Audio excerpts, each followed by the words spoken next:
እኔ አዲስ ዓመት መጥቷል። እንግዲህ ሳምንት የምንገናኝ ይሆናል፣ እግዚአብሔር ነው የሚያውቀው። እንሞትም እንደውን ሰነብትም እንደው ግን አዲቅ ላላገኛችሁ እንችላለሁ፣ ማገኛችሁም ትኖራላችሁ። ባጭሩ ግን ለአዲስ ዓመት እንድታስቡ የምፈልገው ነገር ስላለ ነው። ልታስቡ የምፈልገው ምንድነው? በዚህ ዓመት በቃ በክርስቶስ መደሰት የሚል እቅድ አውጡ። ሲበሉ በማን መደሰት ነው? በክርስቶስ መደሰት። በቃ ዝም ብለ ይውላችሁ። እንደውም አንድ የቤተክርስቲያን አባት ምን እንደሚል ልንገራችሁ። በጣም ለብዙ ዓመታት ኃጢአተኛ ሆነ ከሆነ እንደዚህ አድርጌ አትበል። ዝም ብለህ ተውና ክርስቶስ እንዲያርጎልኝ እያል የእሱን ብቻ ቁጥር። እንደዛ ስትደረግ ከኃጢአት መውጣት ትጀምራለህ። ክፉን በመቁጠር ከኃጢአት መውጣት አይቻልም፣ በጎን በመቁጠር። ስለዚህ ክርስቶስን ፈልግ።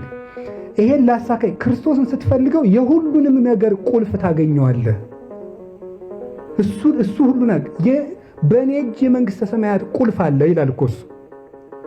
ስለዚህ የተዘጋብንን ነገር ሁሉ ቁልፍ የሚሰጠን እሱ ነው። እሱን ለማግኘት ደግሞ ወደ ደመና አይቶ መሄድ ያስፈልጋል።